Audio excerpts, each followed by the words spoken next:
Hello, I'm here at the beach. It's Friday morning. So, this is where I come to get my peace in the morning. Well, haven't had much peace lately because I've been racking my brain with all these crazy events.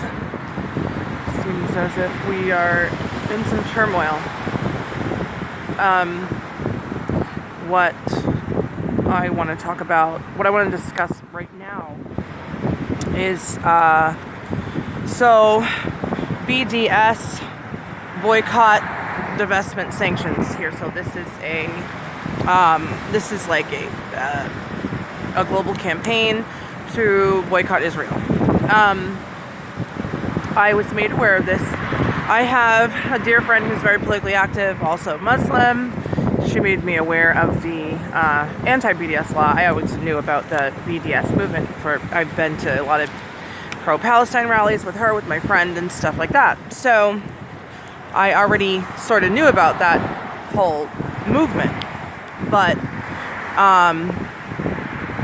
I'm more interested in now this anti-BDS laws that were recently passed.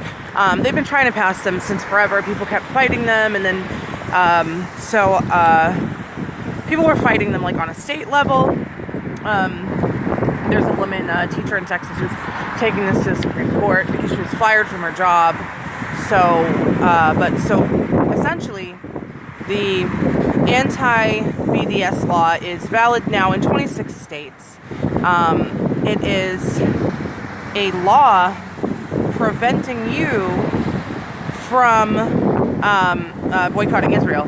Pretty much, that's like the basic way to explain it. You won't go to jail, but some of the incentives include some blacklisting activists. So they're gonna have like this list where they're gonna, I guess, if you're an activist, or you're speaking out for Palestine, or speaking against Israel, or you're telling people to boycott, promoting a boycott, you'll be added to this blacklist apparently. Another incentive is prohibition of government contracts, which is like the most important part of this. So if you have a job and your job is getting state funding and your state has an anti-BDS law, then you could be fired, like the teacher in Texas. If there's any government funding, state funding coming from your job, and that's, a state legislator. So I read the legislation last night. It's bizarre is what it is. So pension fund divestment, prohibition of government contracts, blacklist of activists, those are like the core things that I took out of it when I read it. So even a couple counties, I guess, are getting involved in making like county ordinances that you can't boycott Israel. Newcastle County in Delaware, Nassau County in New York, I don't know, a few other counties made like a county legislator that if you participate in this BDS movement, you can be fired from your job. If you're getting state funding, like if you're in a social work field and you get grants from your state, I think maybe even government grants too, I'm not sure, like federal grants, I'm not sure though about that, but I know it's a state thing. So the question is, my question is why?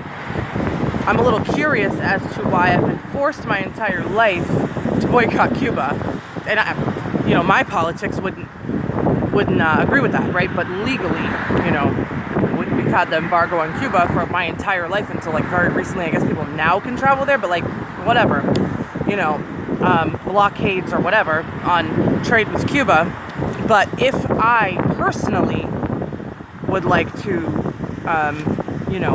participate in the BDS movement or boycott Israel in any way, I can be, I have to fear some type of reproach, some consequence, for my constitutional right to boycott if I want to. Civil rights movement, in the 60s, that was their thing, to boycott, right? So that's how you get shit done.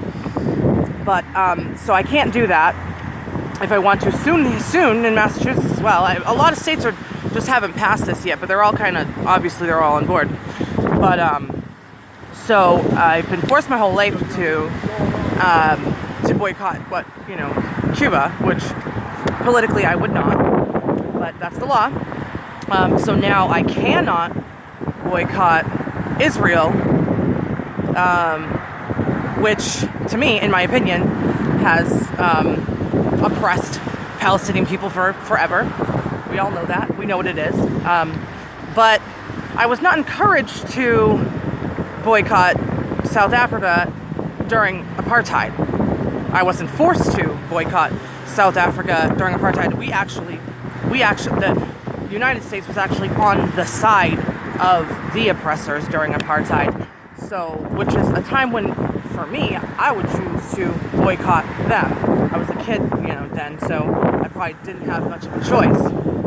But comment below and let me know why, if you have a better understanding than I do, why we have to not boycott, can't, whatever, have to boycott some places, can't boycott other places. It's just, it's getting a little confusing, messing with my peace here.